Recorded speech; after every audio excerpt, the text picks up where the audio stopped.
Hoy vamos a ver la segunda parte de estos programas que estamos haciendo a la Revolución Fundamentalista Islámica. Estamos contando el mundo mágico de Persia. La vez pasada estábamos viendo cómo es tan larga, tan profunda y tan duradera la historia de los pueblos persas en el planeta Tierra. Estamos mirando a partir del aniversario de los 30 años de la Revolución Fundamentalista Islámica en Irán. Estamos utilizando este hecho tan trascendental en la geopolítica actual para remitirnos y asomarnos a la gran civilización persa, a la increíble riqueza que estos pueblos han generado en la cultura, en la historia, en la matemática, en la astronomía. Y estábamos viendo la vez pasada cómo, en principio, ellos son tan antiguos y habían creado tantas civilizaciones y han cambiado tanto tiempo de nombres. Habíamos visto cómo ellos fueron persas, aqueménidas, partos o parsúas, medas, cómo fueron sasánidas, cómo fueron de diferentes nombres, pero persas y también iranios, hasta que finalmente los conozcamos como Irán. Pero todos esos nombres, los persas, los aqueménidas, los farsúas, todo se refiere a los mismos, los medas, los partos, todos se refieren al pueblo persa o al pueblo iraní, como se les llama actualmente, nombre con que se ha designado el país. Entonces habíamos visto cómo esta gente tiene una civilización tan poderosa que cuando los árabes habían llegado a la península en el año 636, hacia 1344 años, ellos tenían la historia escrita y llevaban 7000 de tradición oral. Y habíamos visto cómo fueron el primer gran imperio de la antigüedad, pero en serio, un imperio gigantesco, que cubría el Asia Central, el Golfo Pérsico, Mesopotamia, Turquía, cubría la mitad del mundo, pues la mitad del Asia de lo que es hoy era parte del imperio persa, y cómo ese imperio persa tenía una gran división política y administrativa muy avanzada para las civilizaciones de su tiempo, y cómo era el origen de tanto misticismo y de tantas fuerzas que fueron desencadenando en el tiempo. Lo que hoy es desde casi un extremo de Afganistán, lo que hoy cubre el Asia Central, una parte de Kazajistán, lo que hoy cumple Samarcanda, o lo que hoy es el Cáucaso, o sea, Georgia, Armenia, Azerbaiyán, lo que hoy es Turquía, lo que hoy es el mismo país de Irán, Irak, Siria, Jordania, Líbano, Egipto, todo eso era parte del imperio persa, llegaba hasta el extremo de Turquía, casi en los límites de la Grecia, donde dijimos que se trancó su avance, pero si usted lo coge en el mapa, es casi toda el Asia la que formaba parte del imperio persa. Era un imperio, por eso dijimos que era el primer imperio multicultural, que tenía una gran cantidad de pueblos y de civilizaciones, y que tenía un sistema de organización sumamente eficiente a nivel de la formación de todas sus formas de gobierno y de departamentos, y que tenía los grandes gobernantes como eran Ciro y como eran Cambises y Darío y Jerjes, y llegaron a tener todo eso, los Jerjes primero, y las guerras médicas y todo, hasta que los griegos los trancaron. Y habíamos visto cómo en el punto en que los griegos los trancan, en ese momento se definen los límites entre Oriente y Occidente. Grecia será la cuna de Occidente, Persia será el comienzo de Oriente, y que se les llama persas los llamaban los griegos a ellos, porque los creían hijos de Perseo.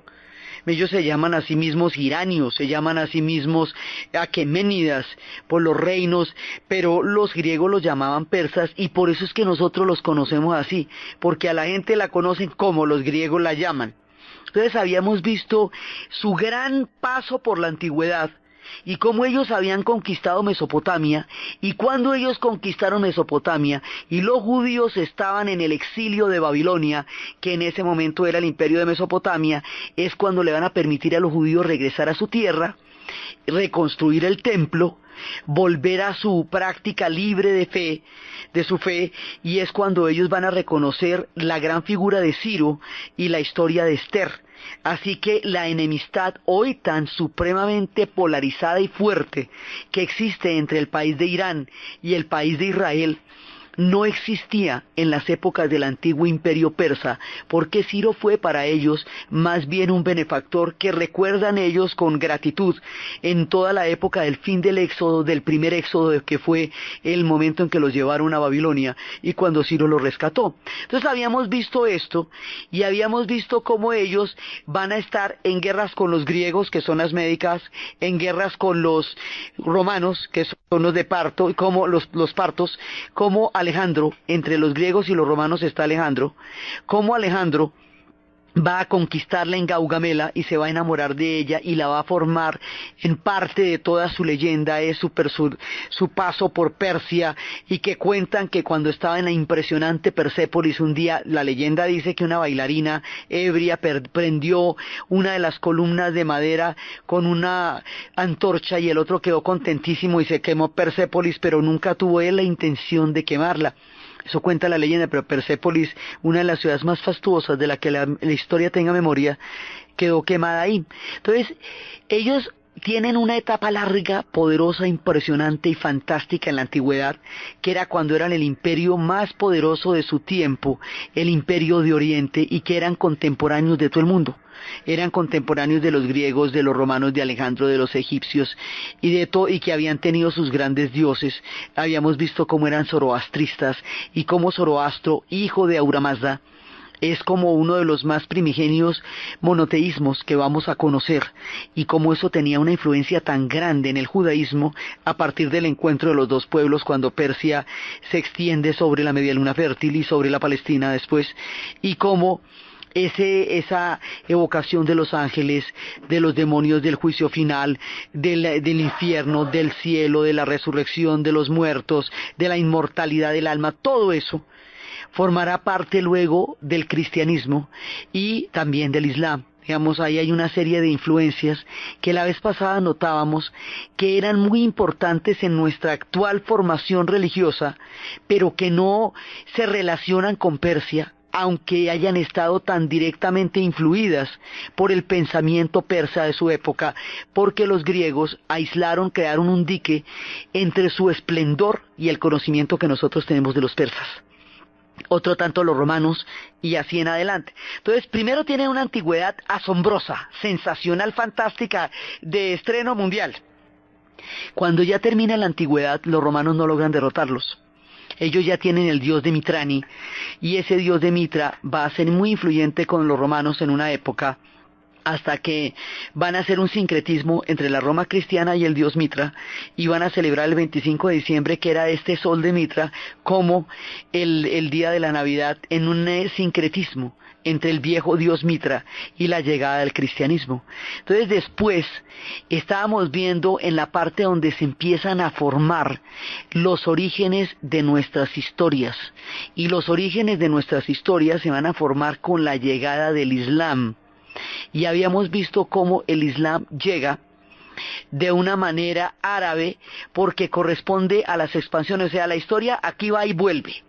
Primero, en la antigüedad, los persas habían dominado a Mesopotamia, que había sido Asiria, Sumeria, Acadia, Babilonia. Ahora, a la vice contra, los árabes, que se han expandido a través de la fe del Islam, y que primero tuvieron su centro del Islam entre los omeyas, que eran los de Damasco, y luego lo van a tener en Bagdad, ciudad regalo de Dios, que es el de los abasides. Como los árabes, y todo este Islam árabe es un Islam sunita, es un Islam de los 5 califas y de los versos adicionales del Corán, y cómo ese Islam va a ser mayoritario, y cómo va a llegar a Persia como una influencia gigantesca en la época en que estaba terminando el esplendor de los sasánidas, y cómo los persas van a adoptar, sí, el Islam, pero no la cultura árabe, porque ellos quieren permanecer en su ley, siendo como son pueblos distintos a los pueblos árabes. Cuando los árabes llegan, los árabes tienen toda una cultura y una civilización, pero los persas, como habíamos dicho, llevaban en ese momento casi 1400 años de historia escrita. O sea, los persas ya eran grandes, ¿me entiende? Pero grandes hace rato.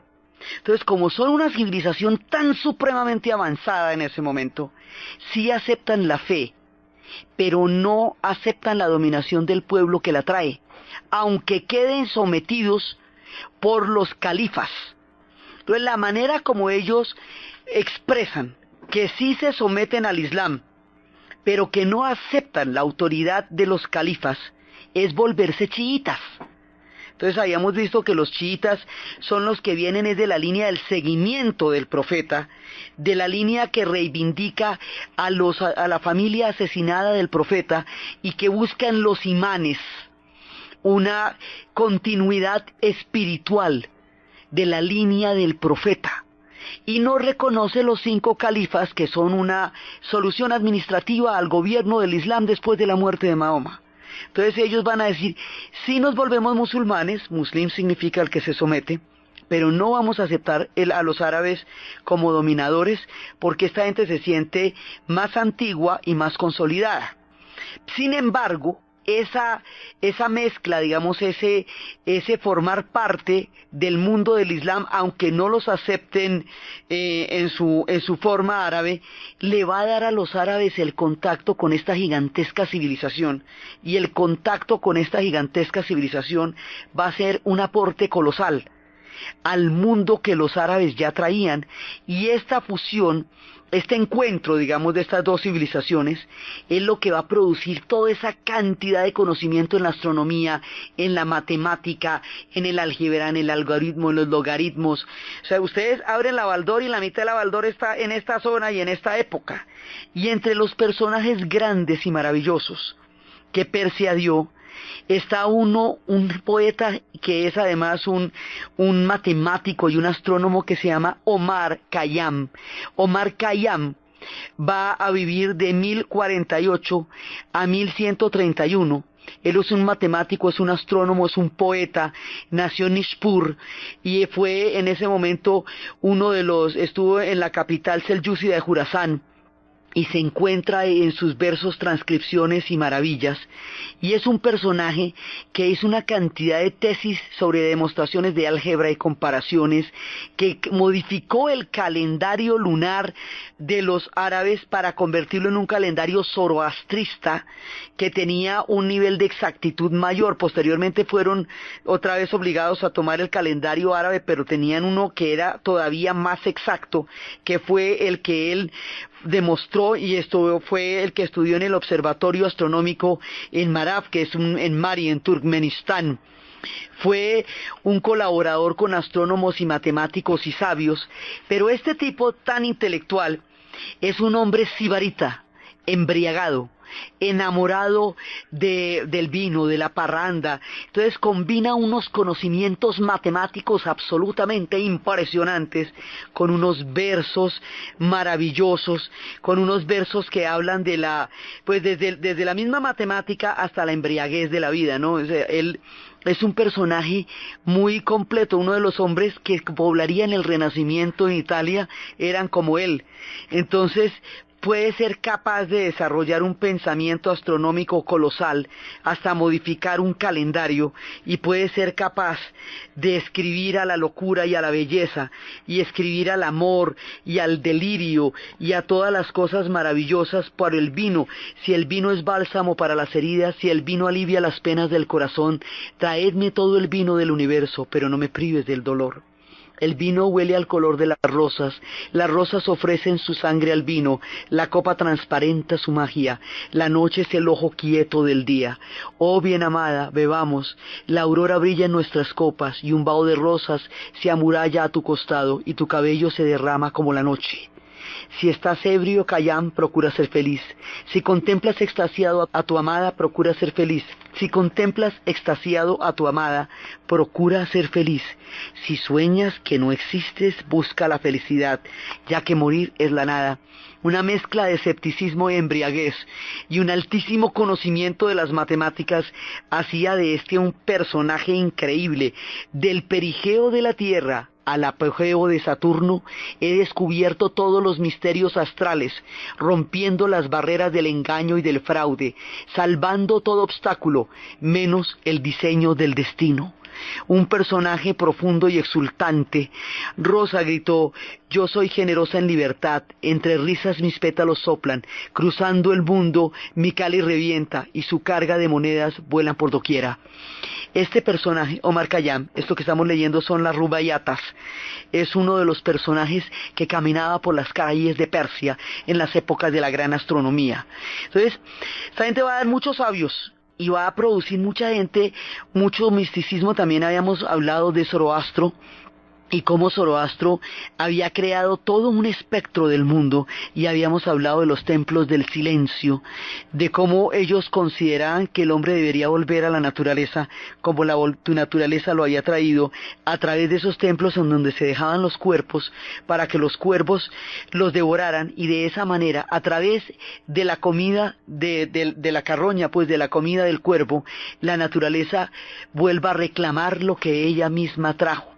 Cuando el Islam se imponga, cuando llegue a tener toda su fuerza, va mucha gente del antiguo zoroastrismo, mucha gente, sobre todo más adelante, mucha gente emigrará hacia la India, y hoy día, después de todos los movimientos que se han dado en Irán, es en la India donde van a estar muchos de los antiguos zoroastristas que hoy conservan todo su legado en el suelo de la India, pero en el origen histórico y cósmico del Irán. Una vez instalados en el mundo del Islam, estábamos viendo la vez pasada, primero, cómo empiezan a surgir muchas tendencias. Esta gente va a ser chiita, y va a haber muchas sectas dentro del chiismo. Va a haber unos que son fatimíes, otros que son ismaelitas, otros que son septimanos, es decir, que están esperando al séptimo imán, porque ellos tienen una idea de profetas que van trayendo la verdadera descendencia del profeta, la verdadera fe. Esos son imanes. Se hablan, inclusive hay quienes creen en 12 imanes, y hay quienes creen que el 12º o el 12º imán es el Ayatollah Khomeini, que llegaría al trono en el 79, y que es parte de para dónde vamos. O sea, aquí hay toda una diversidad del chiismo, que es la manera como los persas asimilan el Islam, pero manteniendo su especificidad cultural y su lengua, sobre todo su lengua, porque como el Corán está escrito en árabe, entonces ellos no abandonan su lengua farsí para adoptar el árabe como idioma, y de esa manera la conservan, igual que habíamos visto que en Al-Ándalus, lo que es el idioma formado del latín, que será el español, tiene muchísimos vocablos árabes, pero sigue siendo un idioma distinto que será el español, el castellano. Entonces, los persas mantienen su parcela dentro del mundo musulmán, se diferencian de todos los demás, por eso es que no hay que confundirlos, porque ellos son distintos. Entonces se diferencian de todos los demás en su interpretación del Islam y en su manera de defender el chiismo, que en ese momento es totalmente minoritario, porque los sunitas ganaron la partida en todo el mundo árabe, en todo el mundo musulmán, por lo práctico que era adoptar una solución administrativa. Entonces, una vez más, están en la minoría de la historia, digamos, están en la contracorriente, porque la corriente mayoritaria es la corriente de los sunitas, la que viene de Arabia Saudita, primero de la Meca, luego de Damasco y luego de Bagdad, ¿sí?, de los califas. Entonces para ellos son chiitas, y por eso es que ellos tienen otra concepción distinta en muchas cosas de lo que va a ser el Islam, y tienen las figuras místicas como habían tenido a Mani. O sea, ellos son un pueblo tan profundamente místico que derivan una cosmovisión distinta aún de religiones afines. Entonces sí son musulmanes, pero no son árabes, son musulmanes simplemente, son islámicos, son chiitas. Por ejemplo, de los fatimíes va a salir una de las sectas que va a parar la peregrinación de los en la época de las cruzadas hacia Tierra Santa, y eso es lo que va a generar las cruzadas más adelante. Por ejemplo, eso es una de las cosas que va a pasar. Habíamos hablado de cuando los turcos selyúcidas, o sea, el momento en que la península de Anatolia, que tenía tanta población griega al principio y persa, después va a tener una vertiente asiática, totalmente asiática, que son los selyúcidas, y posteriormente los otomanos. Entonces estos son turcos. y es lo que le va a dar el carácter turco a la Anatolia. Cuando llegan los selyúcidas se van a asimilar al Islam, se van a asimilar al Islam sunita, y eso va a hacer que intenten imponer el sunismo sobre la costumbre ya tan fuertemente arraigada de ser chiitas de los persas.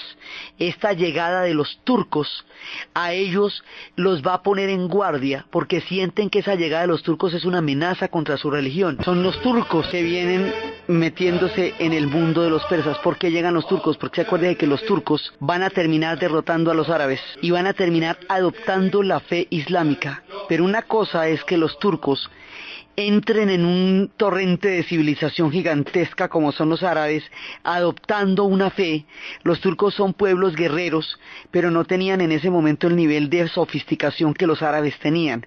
Entonces van a adoptar el Islam sunita y van a continuar expandiéndose, mientras que los persas, cuando llegan los árabes, sí ya eran un pueblo muy elaborado y por eso pretenden siempre diferenciarse en la manera como adoptan la fe. Entonces este chiismo tan arraigado en Persia es el origen de por qué se va a dar una revolución en el siglo XX.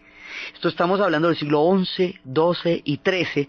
Por eso cuando ocurra en 1979 nadie va a entender eso con qué se come, porque la cosa viene de muy atrás y Occidente con esa costumbre de no poder relacionar el pasado con el presente, de creer que todo es inmediatez, que las cosas nacieron el día que usted se las aprendió y que todo lo que no es noticia en el instante es porque ya no tiene ninguna importancia, pues no tiene con qué manejar el conteo histórico milenario de los persas.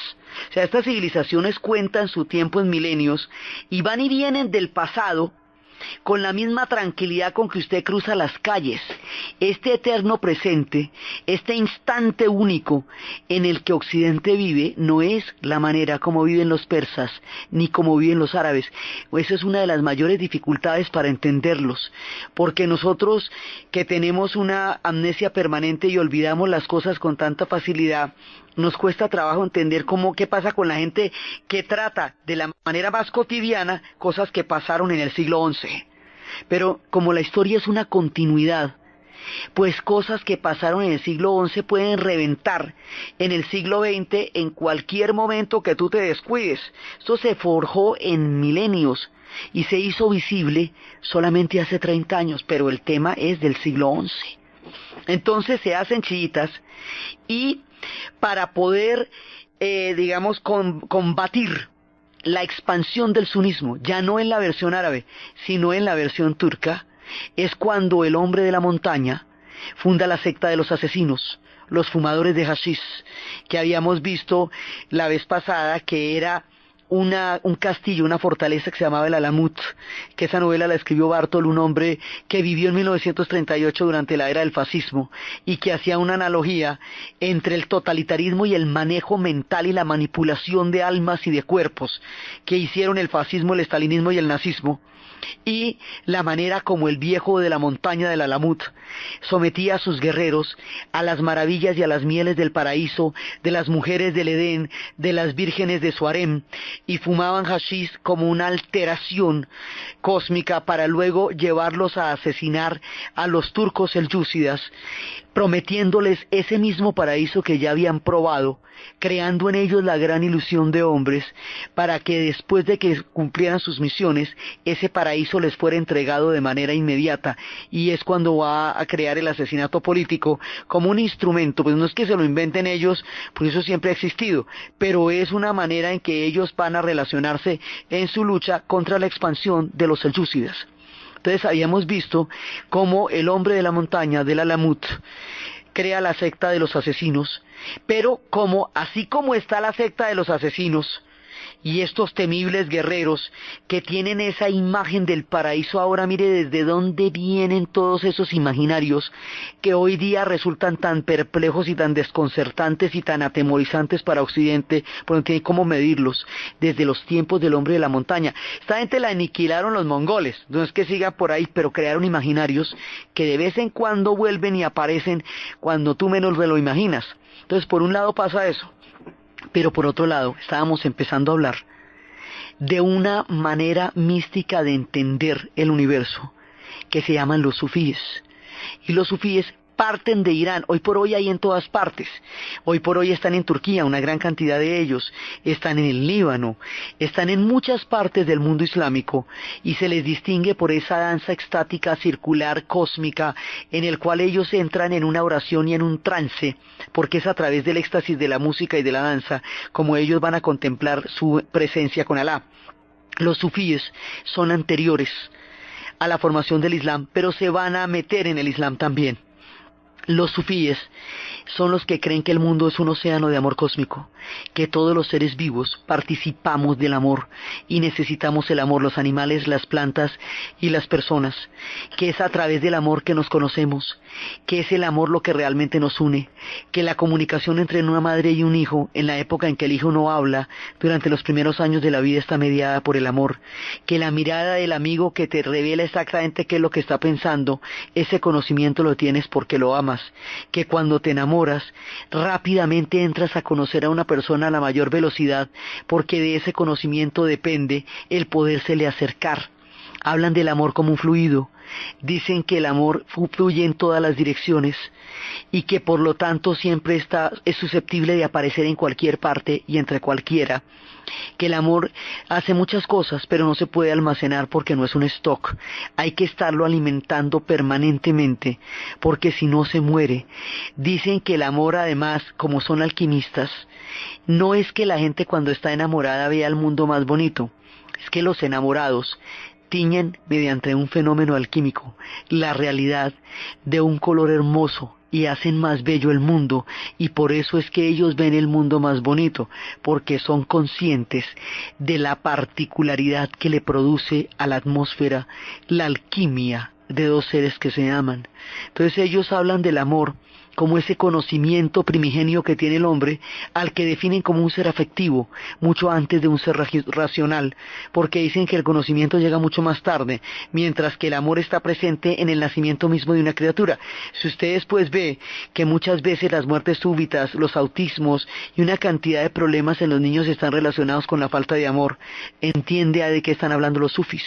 Los sufís dicen también que uno tiene que tener una armonía entre sus sentimientos y sus creencias políticas y religiosas, porque si usted tiene una mente abierta y unas creencias estrechas se rompe, o si tiene una mente estrecha y unas creencias que la desbordan, se rompe también. Una armonía entre el corazón y los sentimientos y los pensamientos y las doctrinas políticas y religiosas.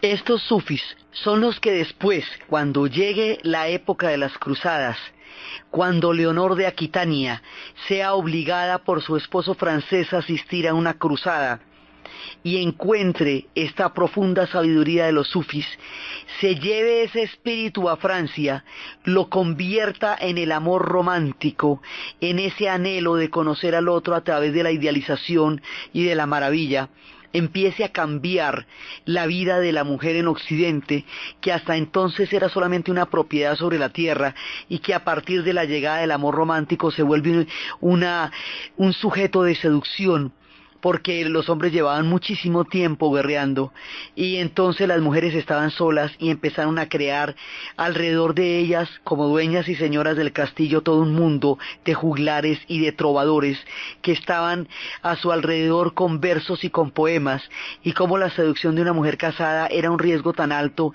que hacía doblemente romántico el amor, y como el amor se les va a salir de cauce y se va a volver totalmente subversivo y clandestino por todos lados, porque los matrimonios eran alianzas de tierras, y cómo Leonor de Aquitania va a crear los tribunales del amor, es decir, aquellos sitios donde iban los amantes con el corazón roto a exponer sus casos ante el tribunal del amor, y el tribunal del amor decía quién de los dos le había roto el corazón al otro, y no era que ahí hubiera ninguna sentencia, solo un fallo, pero este fallo a usted le evitaba por ahí unos 10 años de preguntas, pero ¿qué pasó? ¿Pero por qué fue? Ahí le dice, mire, aquí el chévere fue usted o la chévere fue ella y usted fue el que la embarró y sale. Y usted se evita un montón de boleros si alguien le dice eso.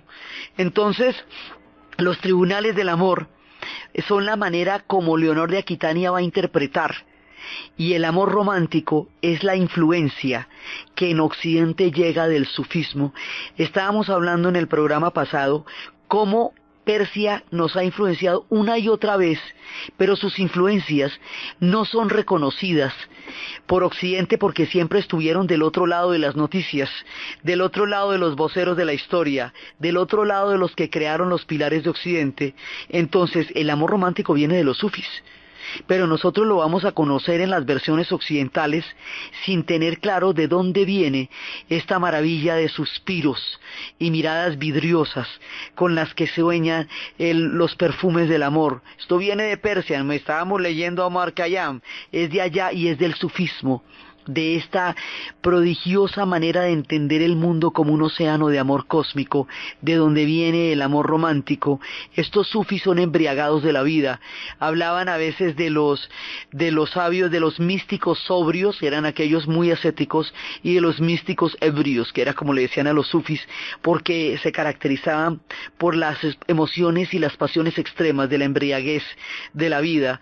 Entonces, de allá también viene una vertiente mística que se expresa a través de esas danzas giratorias, estos hombres que giran con estos gorros en la cabeza, que van a poner la cabeza apoyada sobre el brazo y empiezan a girar de una manera cósmica porque están de acuerdo con la vibración de los astros, porque completan toda una matemática de los cielos a través del movimiento según el cual giran, y a través de eso van entrando en el éxtasis religioso. Es una oración que se baila. Esos son los derviches, y estos son los que vienen de los sufis, y toda la historia de la comprensión del amor y de cómo el amor permite que tú conozcas los sentimientos y las miradas del otro, viene de los sufis del antiguo Irán.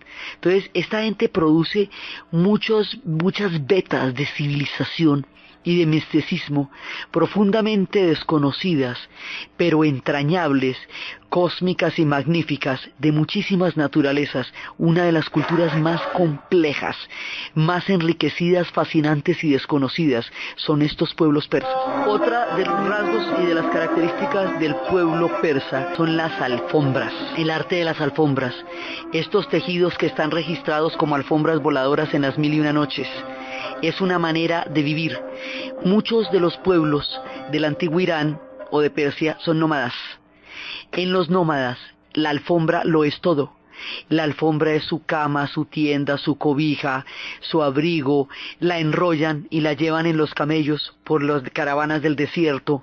La meten en las tiendas cuando las arman. Es todo su universo. Esas alfombras van a representar la cosmovisión de los persas. En tiempos anteriores al Islam, en ellas estaban los pavos reales y todos los símbolos de la antigua Persia. En tiempos del Islam, en ellas van a estar los techos de las grandes mezquitas, como por ejemplo la mezquita de Isfahán, una de las más maravillosas, casi toda como en malaquita, con unos colores azules de turquesa que desafían la imaginación. En Samarcanda, en todos los maravillosos lugares, van recorriendo las alfombras, viajan con el tiempo, aguantan el paso de las civilizaciones. Estas alfombras también representan el viaje interior hacia el conocimiento de sí mismo. Cuentan que cuando Alejandro llegó, lo mandaron a buscar la Torange, y él buscó, me dijo que era el tesoro más grande que había. Mandó a todos sus hombres a encontrar la Torange, y ninguno lo encontró, porque la Torange es el conocimiento de sí mismo, que es el que lo da el haberse mirado profundamente a lo largo de la vida. Las alfombras tienen un marco. Ese marco es lo que tenemos de vida, punto. Ese marco tiene otro marco interior, que es como el espectro dentro del cual vamos a habitar. Al interior tienen una serie de flores. Esas flores van a llevar a un centro. Ese centro es la Torange. Podemos llegar a ese centro por cualquiera de las esquinas de la alfombra. Muchos son los caminos de la vida. Y vamos a encontrar unas flores previas a la llegada de la Torange, porque es cuando uno ya se va acercando hacia el objetivo, que es el conocimiento de uno mismo. En las alfombras están reflejados las puertas del paraíso, el concepto de la vida, el vino, las flores, todo a través de los colores. Los colores van a representar todo lo que significan los colores del alma, de la sabiduría, del conocimiento. Los nudos van a representar lo que significan los clanes familiares, el sello de un clan. Son clanes milenarios, diseños hay desde 1500 años, se llaman como las ciudades donde se tejen, se llaman Abderbil, se llaman Com, se llaman como son las ciudades de donde provienen. Estas alfombras tienen ese nombre, van a viajar por el tiempo, rindiendo el testimonio del arte magnífico de los persas y de toda su espiritualidad. Son un testimonio vivo del tiempo y la espiritualidad de los persas.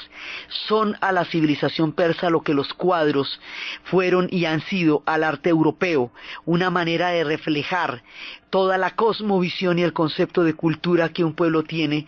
Está tejido en una alfombra que se seca en el desierto a 50 grados, donde se cocinan con los colores sacados de los vegetales y de la cochinilla para producir un arte único que todavía nos asombra y que se mantiene intacto por entre los milenios, que llegaría a Occidente por la vía de los turcos, que llegaría a los palacios y que fascinaría después y sería parte de lo que se llama ese lujo oriental. Entonces, eso también viene de allá, son persas las alfombras. Pero resulta que, y muchos otros pueblos van a tomar su arte, y muchos otros pueblos lo van a hacer también hermoso, pero ellos son originalmente de esta Persia mágica. Pero entonces uno dice, bueno, si son tan chéveres, ¿qué fue lo que les pasó? Pues lo que les pasó a todos los pueblos del Asia. Los mongoles les dieron por la cabeza. Y ya el último que los lleva a la decadencia es Tamerlán le dicen. Pero de ahí para adelante ellos ya no se van a volver a levantar, pero ya llevaban para ese entonces más de 1000 y pico de años de civilización continua, perfecta, de tradición escrita y 7000 de tradición oral, de civilización, digamos, en ascenso. Después de los mongoles pararon los relojes de la CIA, y mientras tanto Europa entró en la modernidad. Entonces, este desnivel en donde se paran los relojes de la historia de los orígenes de las civilizaciones y se aceleran los relojes de la historia de los pueblos que habían durado en un largo letargo, hace que esta gente se quede en un tiempo histórico distinto. Los europeos se van a ir, mientras tanto, se van a ir haciendo cada vez más fuertes, y ya para la época del siglo XIX va a haber un gran juego, un juego enorme, entre la expansión del imperio ruso zarista y la expansión de los británicos. A esto, que es el ajedrez geopolítico entre los británicos y los zaristas, lo vamos a llamar el gran juego. Y en ese gran juego, Persia, Irán, queda atravesado como una flecha, como un pincho, porque entre los dos se lo van a disputar y lo van a mordisquear por un lado y otro. Y si a eso le vamos a añadir que los turcos otomanos se van también expandiendo, pues la cosa se les va a complicar. Entonces, en esa época, cuando llega el siglo XIX, Persia ha quedado atrás en los relojes de la historia. Cuando Inglaterra toma la decisión más importante de todas, la de cambiar los buques de carbón por buques de petróleo, necesita la mano sobre la llave del Medio Oriente y aparece esta palabra que va a determinar la historia. En Irán ardían, como prueba de la existencia de Zoroastro y de su fe, unos fuegos sagrados que ardían en la tierra sin que nadie los prendiera, fuegos eternos, fuegos continuos que develaban el gran poder de la naturaleza. Eso se llaman petróleo, ahí estaban los pozos debajo. Entonces, cuando Inglaterra entra en la era industrial y se va convirtiendo en semejante potencia tan grande, necesita la mano sobre la llave del petróleo, y para ese entonces ni los pueblos árabes ni los pueblos persas tienen una idea clara de para qué sirve el petróleo, porque esas no son sus sociedades. Entonces ahí les hacen unos conejotes, la cosa más impresionante, porque Lord Darcy Knox le saca un contrato a un dirigente persa en el cual toda la perforación, exploración, comercialización y transporte de todo el petróleo contenido en el antiguo imperio persa, hágame el favor, durante 90 años sin regalías será para una compañía que en ese momento se llamaba Anglo-Persian y que hoy se llama British Petroleum. Entonces con esto los ingleses quedan hechos y pero 1, 2, 3, o sea, los persas no se enteran a qué horas pasó eso y los árabes tampoco. De manera que cuando ellos entren en un contacto ya mucho más fuerte con Occidente y se den cuenta que Occidente utiliza el petróleo para todo y que el petróleo lo tienen son ellos, les va a dar una bronca muy grande porque se van a preguntar cómo, si son los productores de petróleo en el mundo, son los que tienen menos plata y los que están más vaciados. Entonces sí, porque usted tiene el petróleo pero no controla el precio, ni controla la producción. Entonces mire a ver qué hace. Entonces desde ahí empieza, digamos, ya cuando se dan cuenta que los tumbaron en el origen de los tiempos de la modernidad, a través de los contratos que les hicieron con el petróleo, la cosa se va a poner bastante áspera en el futuro y en la actualidad a partir de esta conciencia histórica. Entonces, de ahí para adelante se la van a pelotear y va a llegar el Shah, ya digamos en tiempos de la Segunda Guerra Mundial va a llegar el Shah, y el Shah, como sus dos enemigos eran Rusia e Inglaterra, entonces el Shah durante la Segunda Guerra Mundial va a ser partidario de los nazis, de los alemanes, porque son los enemigos de sus enemigos. Y resulta que los va a apoyar a ellos, cosa que irrita muchísimo a los ingleses y a los rusos. Y cuando los ingleses y los rusos están del mismo bando, durante la Segunda Guerra Mundial deciden de una vez por todas invadir Irán. Ruan y lo invaden. Y le pasan por toda la mitad, advirtiéndole al Shah que esa alianza no la van a permitir ellos. Mientras tanto el Shah este no es el Shah el que fue derrocado en el papá. Había creado un ejército a imagen y semejanza del ejército de Hitler en la Segunda Guerra Mundial, o sea que eran unos tiernos. Va a tener un ejército de una capacidad de represión y de persecución terrible. Entonces, después de terminada la Segunda Guerra Mundial, en un momento dado van a deponer al Shah, lo van a obligar a dimitir para que su hijo suba al poder, porque él está, digamos, teñido de una doctrina que colaboró con el Tercer Reich. Entonces sube su hijo, y su hijo va a emprender una occidentalización enorme, gigantesca, que va, digamos, en contra de las costumbres del pueblo persa, porque adopta de Occidente la modernidad de sus gestos y de sus costumbres, pero no de sus contenidos. En esa modernidad no está ni la libertad de expresión, ni la capacidad de disentir, ni el derecho a oponerse, sino la moda, la travoltería, digámoslo así, todo aquello que significaba un glamour, pero es una modernización desde arriba, que ellos no la sienten como parte de su proceso histórico, sino como una violencia de un hombre que parece haberse entregado en pies y manos a Occidente y que a través de eso pisotea tradiciones muy queridas para ellos.